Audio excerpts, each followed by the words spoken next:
All back, but are we waiting for another cameraman? Yes, we are. Great. Okay. Okay, so we're going to go quite quickly because we are several chapters behind. It's kind of normal. Michelson, you want to give me a count when you're ready? And then Shazam, we will begin. Yeah, that too.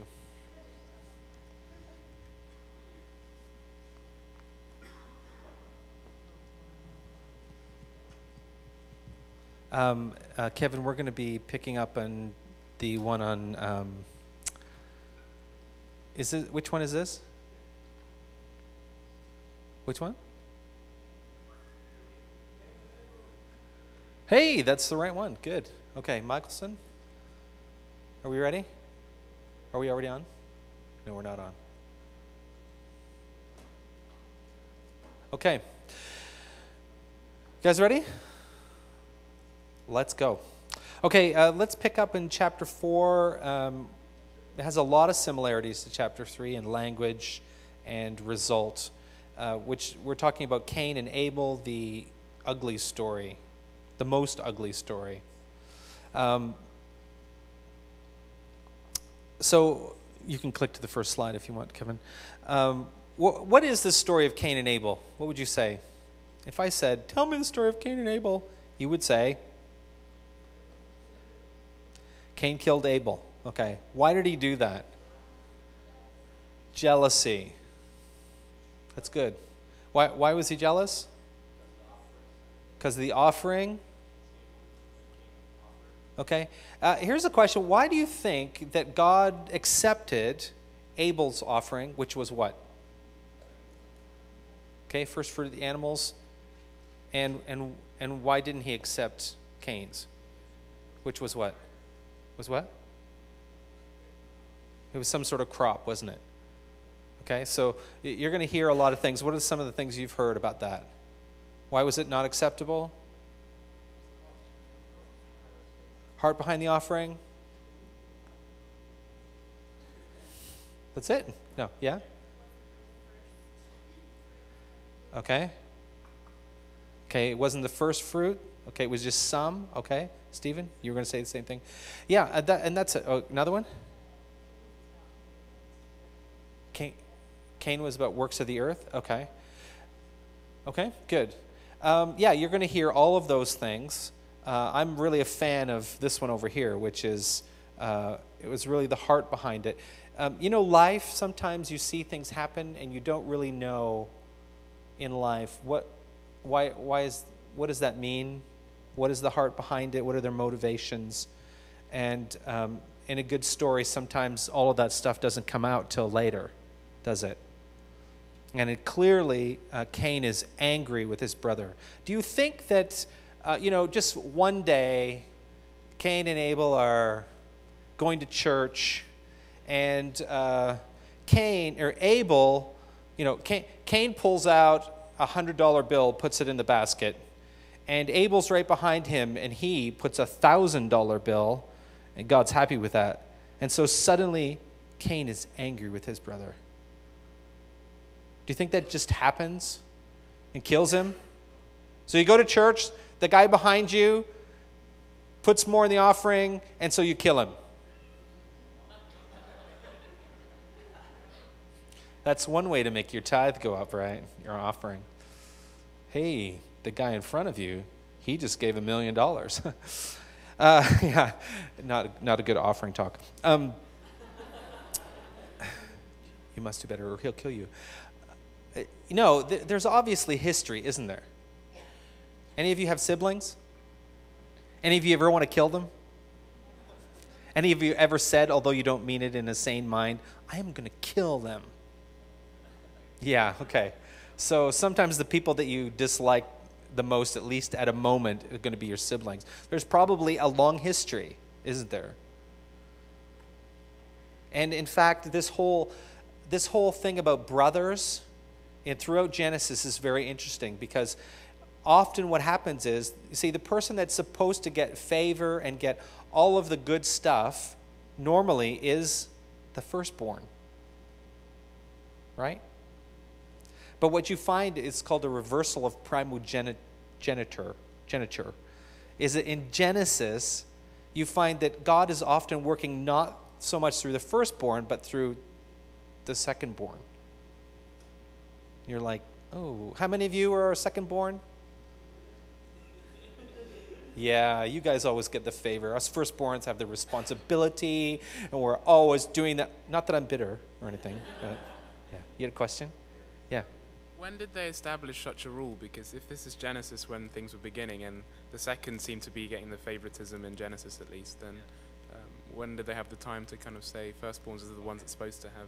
Yeah, okay. Sorry, my comment about firstborns is just a comment about not so much history as this is the beginning, but more this is the kind of normal way in the ancient world and in most societies that it kind of works. And so this kind of goes against, in a way, what you would expect. Yeah. Exactly. Exactly. Joseph's sons, there was a switch. The firstborn didn't get what he was supposed to. He moved arms or something. That's right. And actually, this whole idea about brothers, and of course it can just mean somebody that it can, in Christianese, it can mean, you're my brother. And you're my brother. But if you go to Matthew and in the Sermon on the Mount, or Jesus is talking about do not hate your brother in your heart, ding, ding, ding, ding. In his mind, he not only has Leviticus 19, which uses that language, he's also thinking all the way back to Cain and Abel, which is the primal I'm going to murder you story. You know all the Halloween stories? Freddy Krueger and no, I guess that doesn't apply. Okay, and Cain's response is he was really, really, really, really angry. And what's God's response to all of this? Yeah, hey, why are you so angry? If you do the right thing, won't you be accepted? Won't your and then what does he say?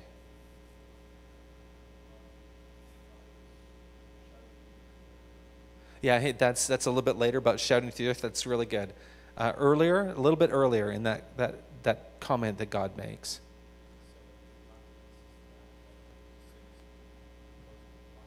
Not quite. That's it. Throw a vegetable. If sin is crouching at your door, it wants to master you, but you must master it. Okay, think of that. Sin, what's pictured here is sin is like a predator. Okay, it's like a lion that is lying. It doesn't use that language, but that's kind of an image that comes out of it. It is crouching. It is waiting to have you, to take you down and eat you and spit out the bones. It wants to control you. Sin wants to control you, but you've got to control it. You've got to master it. And anybody who's really felt strong temptation, that's the struggle, isn't it? Sometimes it's like you feel like you don't have any control. Sometimes you hear people saying that. People, especially who are maybe, have real problems with alcohol or drugs or something, or are addicted to sex. It's like I'm out of control. Well, you are out of control. It's mastered you. And the point is that this is a fight sometimes. But it's not something that we have to lose. We can win this thing. The expectation is we can win this thing with God. We have to be the lion tamer. We can't let it out. We've got to go in and tame it. We have to master it. And again, we're not on our own, are we? Or with God.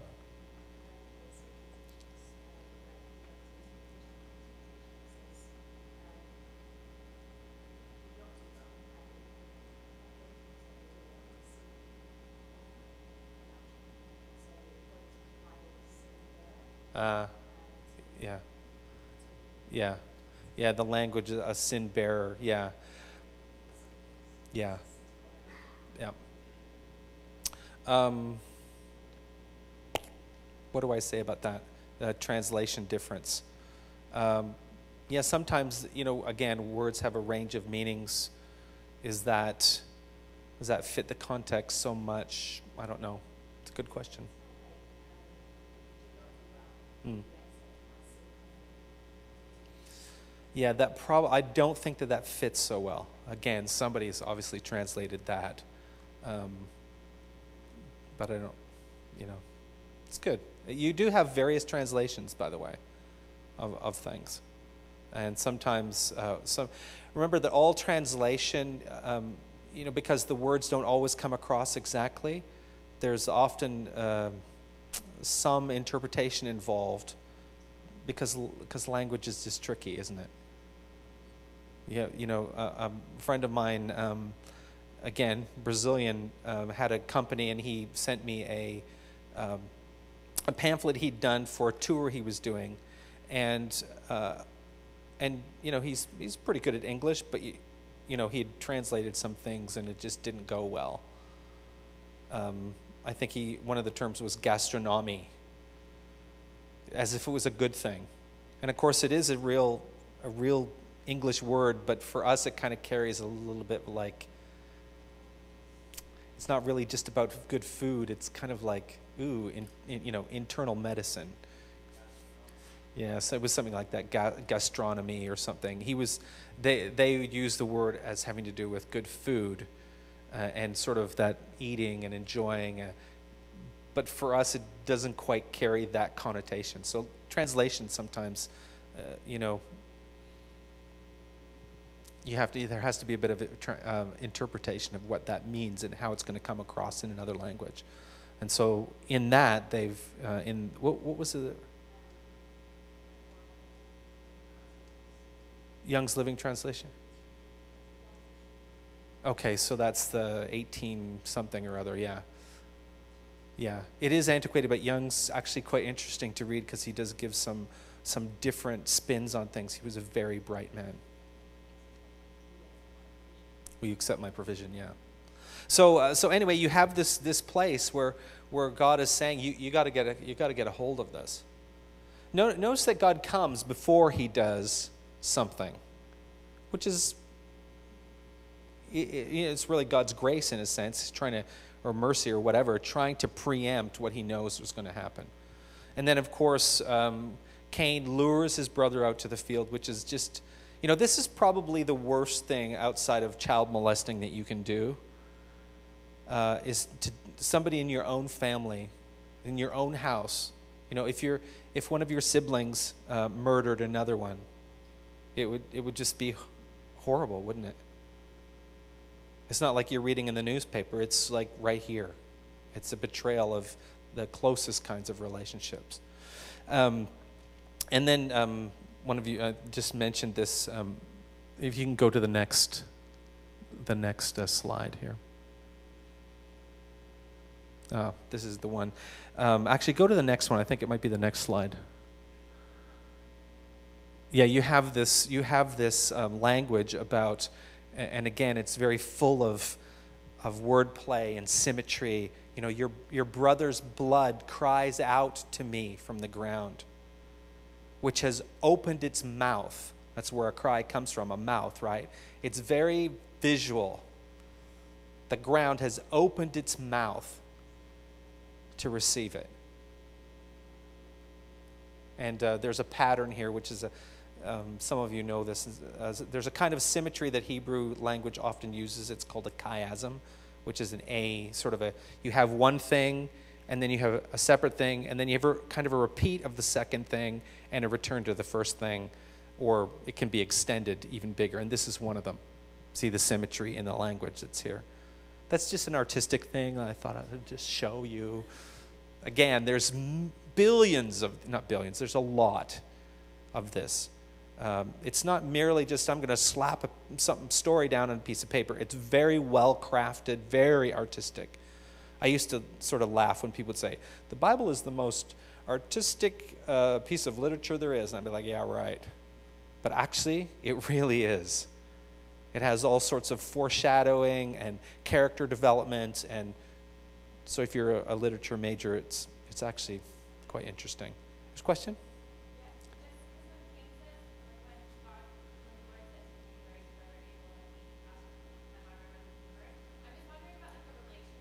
Yeah.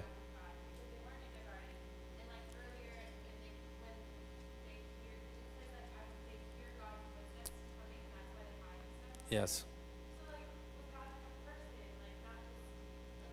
Sure. Yeah. Okay. So the question is, was God a three-dimensional person standing there, just like you all are? Even outside the garden. Yeah. Yeah. That's a great question. Certainly in the garden, God is pictured as being that. He's walking. He comes. That sort of thing. Outside the garden, it doesn't really tell you how it happens. Does God walk up, or does God? He just doesn't tell you. So you're kind of left with did God just say this out loud to him? Did they just have a conversation back and forth? It doesn't really say. But there are, of course, other places where God shows up as a person. So, for instance, with who? Abraham, classic. Yeah, that's right. So it's not like God won't ever show up in that kind of form, but yeah. You can go back to the one before. Whoa, back. Notice that God says, well, what is the punishment, by the way? Or what is the result? So he kills his brother. What does he say?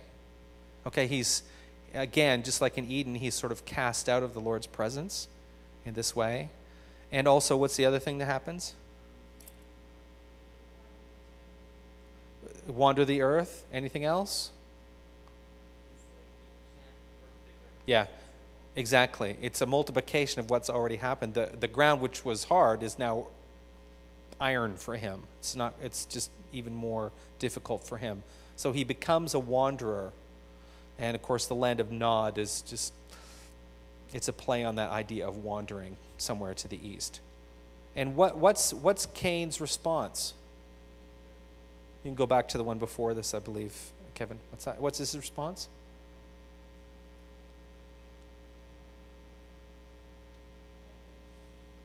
Yeah, he can't bear the punishment. And you know, you read these things and you just read them.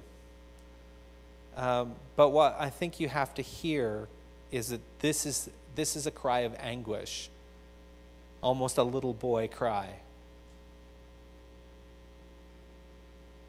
My punishment is more than I can bear.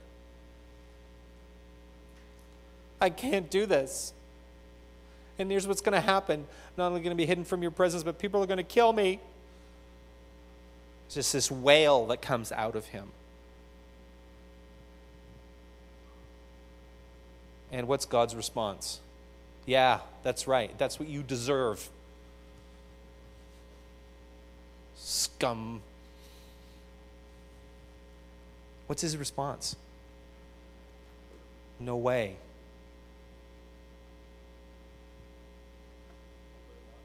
I'm going to put a mark on you. You know, you've heard the mark of Cain. Have you ever heard that? The mark of Cain. The evil beast. You will have the mark of Cain, and you will be set aside for Satan forever. Yeah. That's not what it is. It's actually a way of protection. God is trying to protect him, which is quite interesting. What do we do with people who murder their family? What's that? Electric chair, lethal injection. You're going to be stuck behind bars for the rest of your life because you're too dangerous to let out. And you have to pay your debt to society. Only 21 years. So if you're 18, you can still get out when you're 39. If you want to commit a murder, go to Norway. Okay? No, just kidding. Yeah, don't. So God is actually, think about this. This is not really the response that you expect from God, is it? I mean, the response you expect is, yeah, that's what you deserve. And I hope you're scared, and I hope that they beat the snot out of you before they skin you alive and then cut your heart out. Because that's what you deserve. That's not God's response. God's response is, I'll protect you. I'll put this mark on you. Yeah. Who are the other people? Like, who are the other people? You mean like Cain's wife? We're not told. We're just not told. Again, you can postulate they had other kids and they populated whatever, so that means that he married his family member. But again, the picture is, we're just given the spotlight is on the main characters, and there's a little bit of furniture, and the rest is dark. We're not really. It could be that also if they're thinking about this in terms of sort of that bottom end of the Middle East in the Persian Gulf region, everybody else is a barbarian.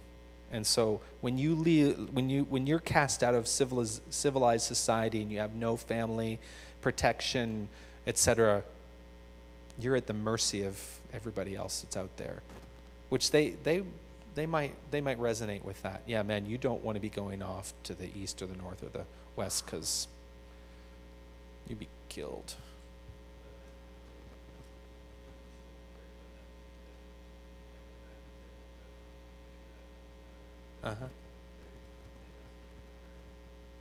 They must have intermarried because everybody died off but Noah. Yeah, again, you have multiple issues with extra people. Where did they come from? Which, again, is probably... Remember that a lot of this is, even though it's divine, it's pictured from their perspective, and so it may not include everything that is reality, I guess, is the way that I would put it. That's a long discussion. I think I need to keep going. Okay, we can pick it up later. Okay, so God is pretty compassionate, and then there's a couple things I want you guys to notice as you go on. You can flick to the next couple slides here. Then we start to talk about the offspring of Cain. And you keep going on from there, Kevin, when you get a chance. So Cain married his sister. We don't know who, and had somebody. Okay. Gonna be another chump. Okay, we've gone too far probably. Or is that the next one? These may be out of line. But anyway, the point is, there's children. Okay, and but it only notes a couple of things. I'm just going to whip through this. Okay, you guys ready for this? Some whipping. Okay, so verse 17. So he lays with his wife. She becomes pregnant and gives birth to Enoch. And then it says, Cain was then building a city, and he named it after his son Enoch. To Enoch was born Irad, and Irad was the father of Mehujael, and Mehujael was the father of blah, blah, blah, blah. And, okay. So one of the things to pick up, the language is a bit awkward, and it always looks like in translation that they know what they're talking about, and they do, but one of the things is that it's not 100% sure that it was Cain that was building the city and named it after Enoch, or did actually Enoch build the city and name it after his son? And the thing is that the term Irad, which is Enoch's son, is really close to the name of the first city, the city in Mesopotamia that is called the first city, which is Eridu. Okay, so there's probably a bit of a word play there. Okay, so that's the first thing to notice. And then blah, blah, blah, blah, blah. And you get down to Methuselah was the father of Lamech. And what's Lamech's claim to fame? Yeah, he married 2 women. Is that a good thing?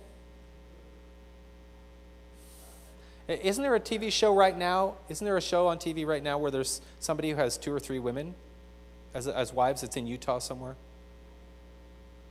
Sarah, you're watching that devotedly, right? No, okay. Somebody was telling me about it, and of course, it's really quite strange. But what's that? Yeah, they're Mormons of some stripe. 17.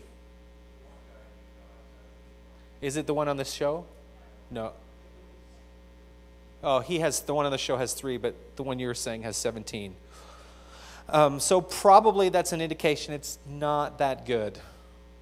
Kings tended to have lots of wives for political reasons, but most people didn't really have more than one wife. And as you find out later, that's not a good idea. Probably having more than one husband's not a good idea either, so don't do that. So he marries 2 women's, Ada and Zillah. Don't name your kids Ada or Zillah.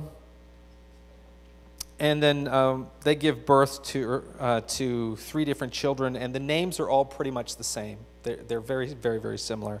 One, father of those who live in tent, raise livestock, father of all those who play the harp and flute, and Tubal-Cain, who forged all kinds of tools out of bronze and iron. And I'm not sure why it's added in here that his sister was Naamah.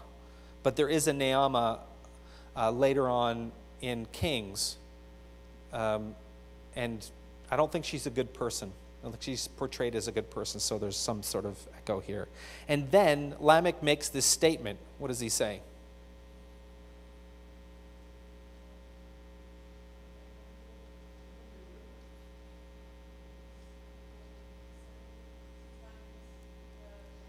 That's right. Yeah, that's right. He says, he's talking to his wives in poetry again, so I guess it's not love poetry. But, Ada and Zillah, listen to me. Wives of Lamech, hear my words. I've killed a man for wounding me, and a young man, actually the word I think is child actually, for bruising me. Killed. It's probably one of those words you can translate it either way. If Cain is avenged 7 times, then Lamech is 77 times. Okay, so what you have is, you have Cain who murdered a person, and who at the sign of his punishment is distraught. Now you move down several generations, and you have, as my friend calls it, Cain on steroids. Okay, he's just like, yeah, I've killed a guy for just making me mad, and a child for hitting me. And you know what? If Cain got 7 times, I'll take 77. It's kind of like I have a rap sheet. So you've moved from a man who kills in passion to a man who is a hardened criminal, who doesn't care about anything. He has no conscience. In fact, he's boasting about what he can do and what he's done. It's a progression of what's happened. And then, of course, his son, one of his sons is called Tubal-Cain. And the point is that you have these echoes of Cain. The sort of murderous side, the murderous impulse that comes with sin. Okay, one of the outworkings of sin, of course you saw it in Eden, is that people don't get along. They blame each other. Well, if you follow that track down, it leads to this place that is, you don't want to go there. Now, it's not to say that everybody who sins is a murderer. That's not the point. But it is one of the major outworkings of how sin works. And it only takes a few generations to get from Cain, who murdered, to Lamech, who is,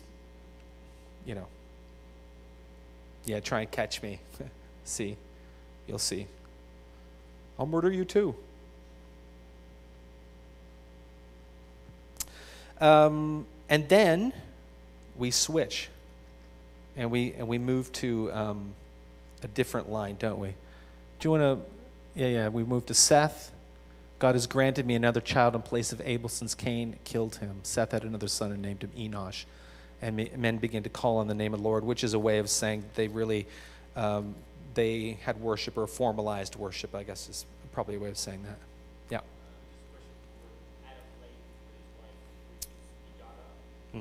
He knew his wife. Yeah. Yada.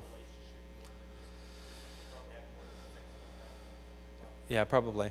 The thing about the term knew, yada, it again, sometimes we like to say a word means this, and it does often carry connotations. Here it's a sexual, it's really I mean, did he have a relationship with her?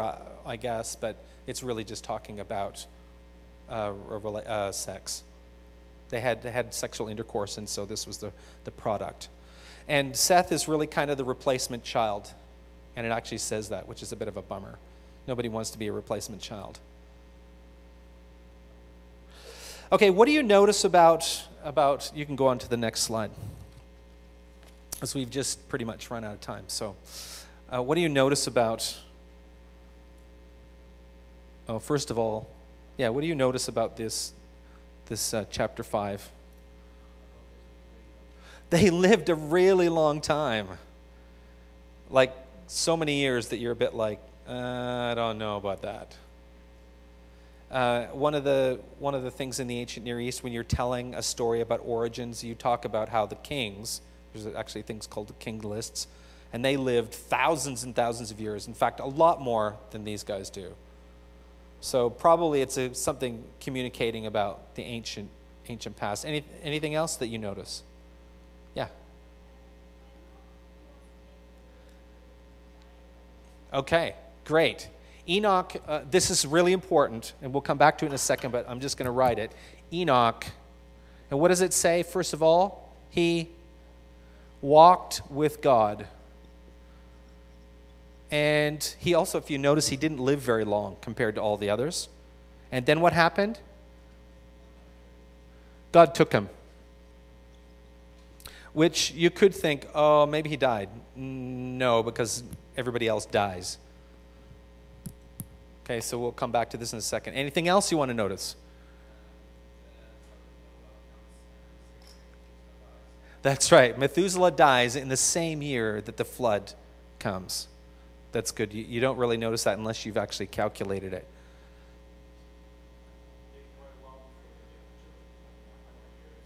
Yeah, they have a long time without kids to get to know each other, and then they have. Of course, they've got long lives. Maybe they had long honeymoons or something.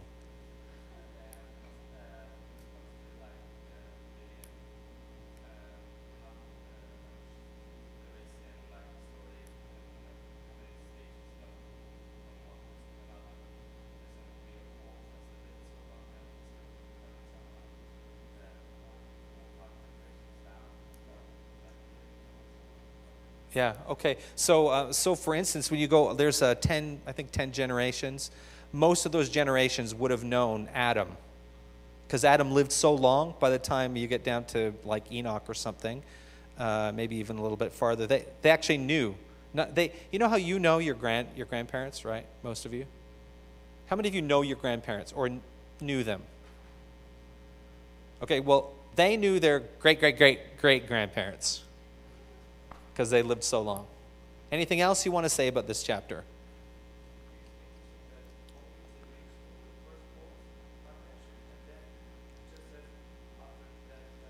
Okay. Only the firstborn, and then of course there were a whole bunch of others. Anything else?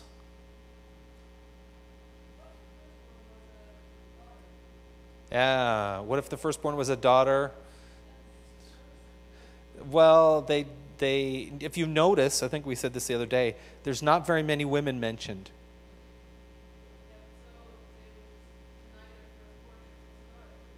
So even if the girl was a firstborn, according to how they're working this, they wouldn't have recorded her. Yeah. Nice. Yeah, it makes you feel good as a woman, doesn't it?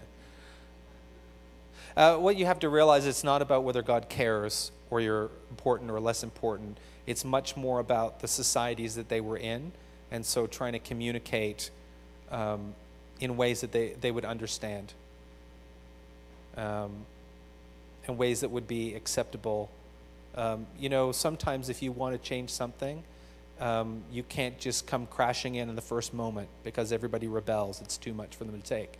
So you gradually, over time, you change, you give information. You think about how long it took us to ditch the idea of slavery.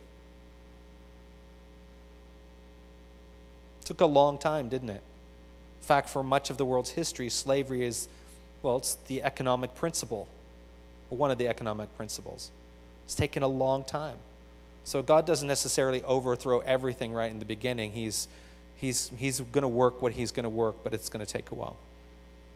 Okay, here's some things to note. Did you notice that the names in chapter 4 and chapter 5 are very similar? How many of you noticed that? Some of them are the same. Shazam. Do you want to go to that slide, Kev? Now, there's all sorts of reasons why this could be. Maybe they didn't have very many names. They only had like 12 names to pick from. That probably doesn't seem right. Here's my theory, which I think is probably awesome. Keep going, Kev. And one more time. Whoosh. And another time after this. Just while he's getting there, I'll tell you something. If you notice, there's several things. One more time. Those are the names. Okay, here's the line through Cain. These are all the people that are mentioned. Okay, now go to the next slide. If you notice, here's what it looks like if you draw the line of Seth. Do you notice the difference between the two lines? One of the differences is the line of Cain is very direct. There's not much wiggle room around there. But the line of Seth has all sorts of other people, although they're not named. I've just put some names in here like, Bilbo and Frodo and Steve and Sandra Long, John and Melissa Long, Chris and Rebecca, and their grandchildren, which have not yet been produced. And the point is, on the one side, you just have this sort of barren line of people walking without God. And on the other hand, you have people there's this fullness of the account of people who are walking with God, who are following in human destiny. And what was part of that destiny? Be fruitful, multiply, fill the earth, because that's our destiny, is to rule over the world. So on the one side, you have the people who come from Seth, who are wanting to follow God's will, who are wanting to be obedient and wanting to carry out the destiny and what God wants to do in the world. And here it is. It's full. Okay, so there's one of the first contrasts. The reason you have names that look very similar, some of them are the same, is because there's an intentional contrast that's being made. Here's what it means to be a person who doesn't really care about God. And here's what it means to be in the line of people who love God and want to follow God and carry out his work in the world. It's full. Okay, slip to the next slide. Oh yeah, I've just said this. It has a sort of, and by the way, the two accounts are built differently. So the second one from Seth is like a genealogy, and it has a kind of structure and purpose, and it kind of communicates that God's purposes are moving forward in the world. There's no stopping them. It's going to happen. It's moving forward. Another one? Another slide, Kev? Thanks. Blah, blah, blah, blah, blah, and you can go to the next slide. Okay, you can kind of see that there. This, I believe, maybe one more slide. Okay, here you're going to see the genealogies, and you're going to see some connections. Watch the lines. These are people whose names sound the same or are the same. So you've got Cain and Canaan, pretty much the same. Enoch and Enoch, and Enosh is close. Irad and Jared are actually closer than they look in English. Mahujael, Methusael and Methuselah are very close. Lamech and Lamech are the same. Now, why in the world is that? Well, what you have to pull out, you can go to the next slide. You have to pull out in these similarities the fact that two names are the same. Oh, this isn't what I wanted. The next one. And the next one.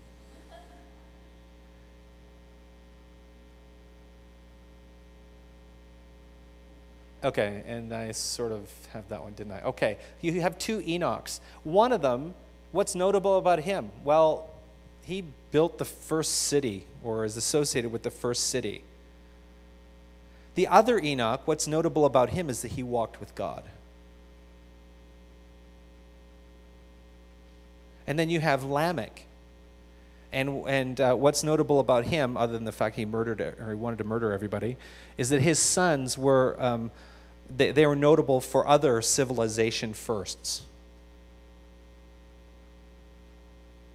Okay, and by the way, civilization in terms of cities actually did begin in Mesopotamia about 1,000 years earlier than the closest other place, which is China.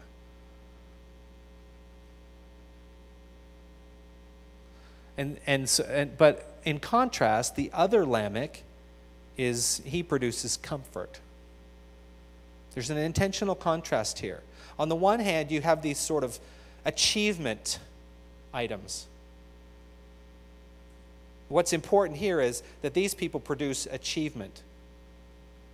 And on this side, what's important is that they're in God's will, they're in God's destiny. Does that make sense? You have an intentional contrast here. You have two ways of living your life. What is the first thing for you? Is it, I want to be famous, I want to be a Hollywood star, I want to be a rock star? What do I want to have the most money, more money than God? Do I want to be the first man on Mars? Do I want to build the tallest building in the world? Is that your primary goal? Or is your primary goal, I want to live under God and I want to trust Him and follow Him? Now, that doesn't mean that if you're in that mode, you can't ever achieve anything. That's not the point. The point is, when we look at the news, one of the ways that you live in the world and what you think is valuable in the world is by having achievement. Somehow, famous, you do something. I invented belly button lint. I'm famous. I'll be in Wikipedia. I know there's a dispute about belly button lint and who did it first, but see here, the point is not that's not the way to look at life. The way to look at life is, what is it that God's asking? And are we going to trust Him and follow Him in this way? What does it mean to walk with God?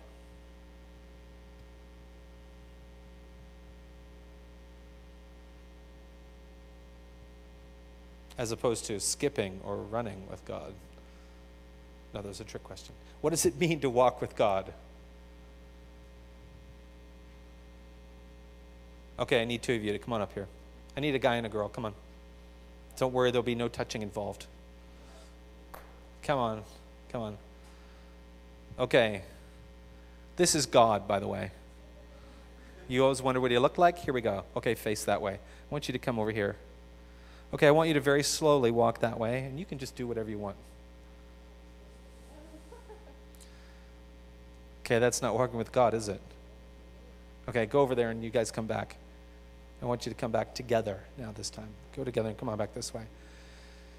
Okay, so just go very slowly.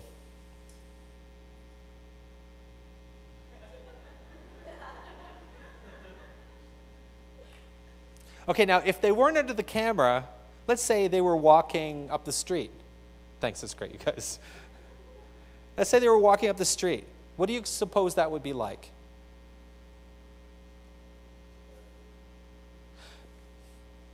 Bing, bing, bing. Okay, number one, you're in a relationship. Normally you talk, don't you? If you're walking together, unless you're walking so fast you can't talk, you would begin a conversation. One of the things that this means is probably has to do with relationship. Duh. What else does it mean? Have you ever walked with somebody but they walked too fast for you? Is that walking with you? It's not. It means that you're walking at the same pace. You are together. What else? Okay, communication, probably part of those things. Yeah. Anything else? You're going the same direction. And you're probably going to the same destination. Obviously, we can stretch all that. But, that's what it means to walk with God, is to be together. You're going in the same direction. You're at the same pace. You have the same values. I know I'm stretching this now, but that's what we're supposed to see. Walking with God is being with Him and having the same destination, the same sort of structure. We take on God's values, etc. And we're in relationship. Again, I'm stretching that a bit, but this language in the New Testament, of course, is very much like that. There's only two people in the Old Testament that are said to walk with God. Enoch's one. Who's the other one? Noah. Yeah, I know you were thinking he walked in the garden with him, but only two people, which is interesting. I thought there'd be more than that. And we have the two of them here. This is a value. We all have to make this choice of how we're going to live our life and what's important to us. Is it this? Or is it something else like, I got to be the best? You can walk here, and if God gives it to you, you can say, I'm going to be the best. The other thing is the word Noah, of course, means comfort. And of course, Lamech is the other one. One Lamech produces, again, some firsts. The other Lamech produces comfort. When you're walking with God, when you're walking in your destiny, not only do you have peace, but you bring that to other people. You bring, in a sense, it's not the same word, but you bring rescue to other people. Even if you don't convert them, you still bring something of God to them.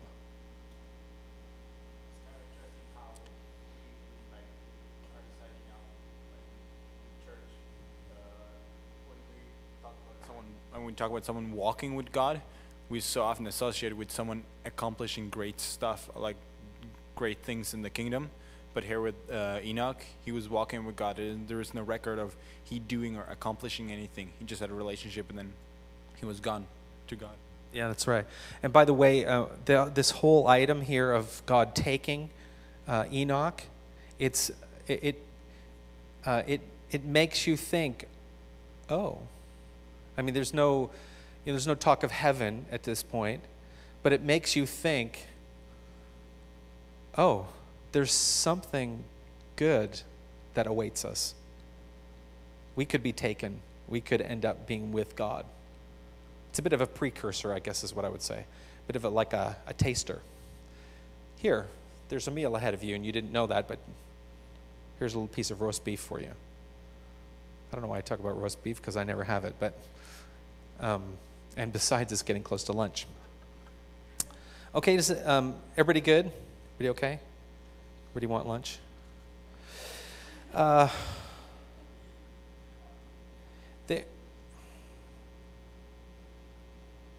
me just make an aside for a second.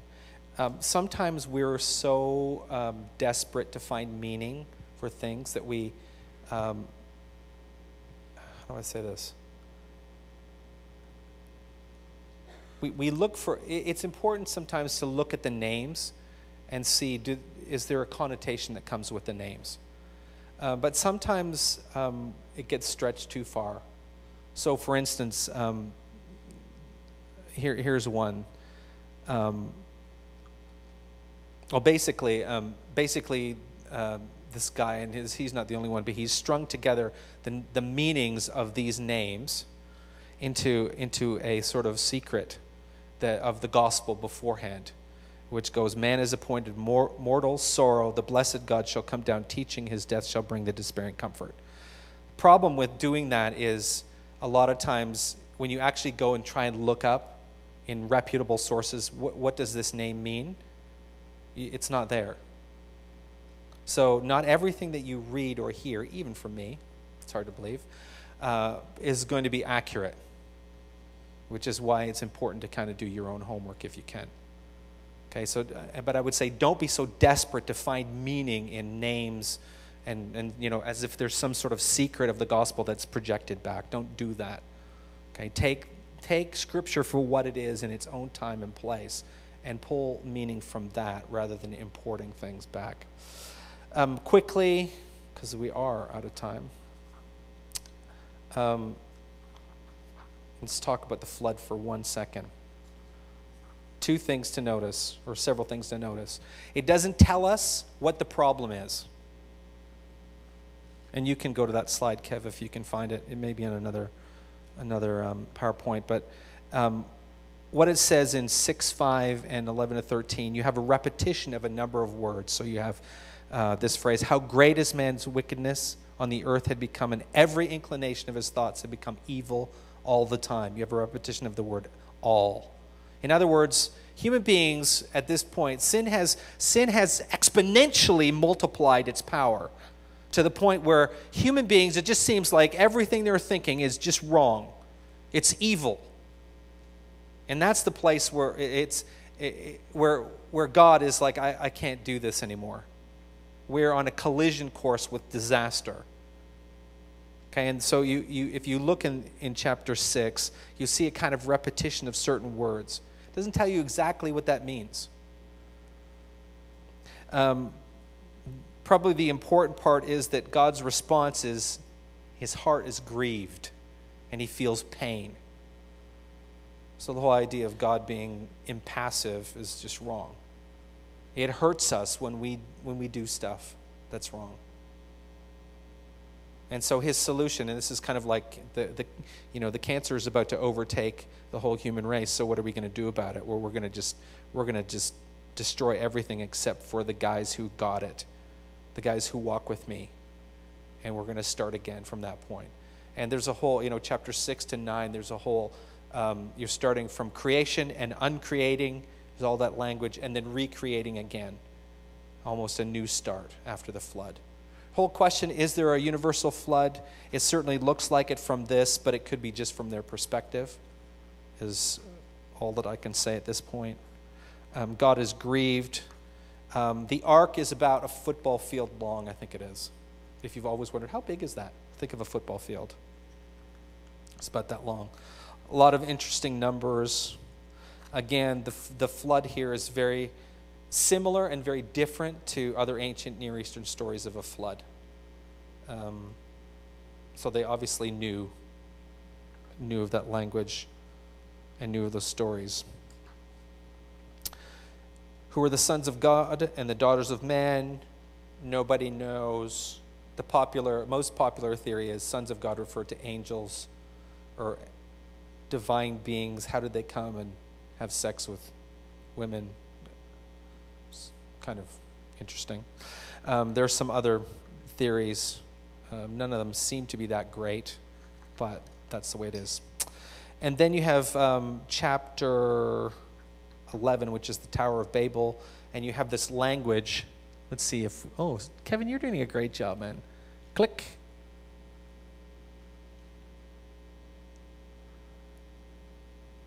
And you can click a bit farther. One more after that. So there's this line. It says, "Come, let us build ourselves a city with a tower that reaches to heavens, so that we may make a name for ourselves and not be scattered over the face of the whole earth." That's 11:4. So a couple things going on. What is it? What's wrong? What's wrong with that statement? Just keep going, Kev. What's wrong with that statement? Okay, number one, a tower reaching to heaven. It's probably not bad language, but in this context, it again has something to do with I'm trying to grasp something that is God's and it's not legitimate for me. Could also refer to their temples, which, they went up. They're trying to not be scattered when God Right on. So God says, be fruitful, multiply, fill the earth. And what are they doing? They're staying in one spot. So, God's response is a little bit strange, isn't it? A little bit different than we would expect. What would you expect God to do?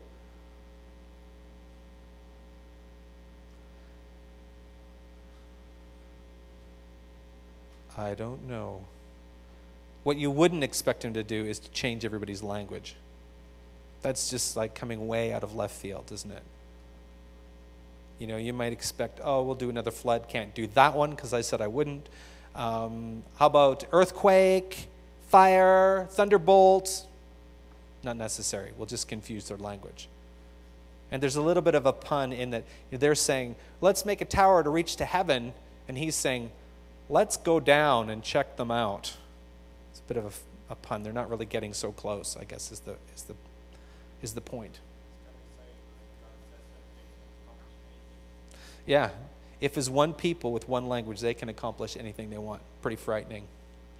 But it also speaks to human potential, doesn't it? Yeah. We can do a lot. Okay. Here's, Laura, will you come on up for a minute? Here's what I want you guys to do. By the way, we've really ripped through the last little bit. And let me just say this, okay, in summary, because this is important. You're given 4 stories in the first chapters, and there's there's all sorts of minor points, but 2 basic points. In each of these stories, what you see is there's this sort of exponential power of sin in the world. Sin, of course, is a dirty word, but it's a real power that we have to cope with, and it's not innocuous. It's dangerous. It's like an Ebola virus. And it's highly contagious. And so this is what's wrong. This is what's wrong in the world, and this is one of the things that we have to cope with. But the other thing about the 4 pictures is it introduces you to who God is. And in fact, if you look at it, God is he's a lot less angry than you expect him to be, but he's actually good. He's actually gracious. If you think about, protecting Cain. Adam and Eve are like, we got to cover up. And what does he do? He doesn't say, well, tough luck. He kills some animals and provides clothing to make them feel better. So there's the 2 thrusts are about sin, but also about who God is. That he's good and gracious, and he's for us, despite what we do. And as we go on in Genesis, we're going to see some amazing things that God does, not just in terms of power, but in terms of just caring for us. So the whole thing here, we talk about the Father heart of God and how he loves us, and how good he is and how we can experience that love. It's not just something that we dreamed up. It's actually the picture of God all the way through. And in fact, when God discloses himself in Exodus 34, it's what he says about himself. That he's good, that he's abounding in love. So this really is who God is. So for the next 10 minutes or so, here's what I want you to do. I want you to just close your eyes, and I want you to picture walking with God.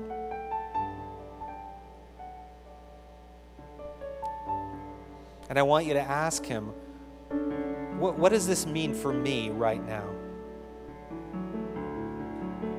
What does walking with you mean for me? Specifically, how does that look? And it may be that as you get that picture, or God gives you a picture, that you look around in that and there are words somewhere that describe that, or maybe you hear God saying something, or you feel something. But just allow Him to speak to you about what it means to walk with Him for you, and what response you want to make as He says those things.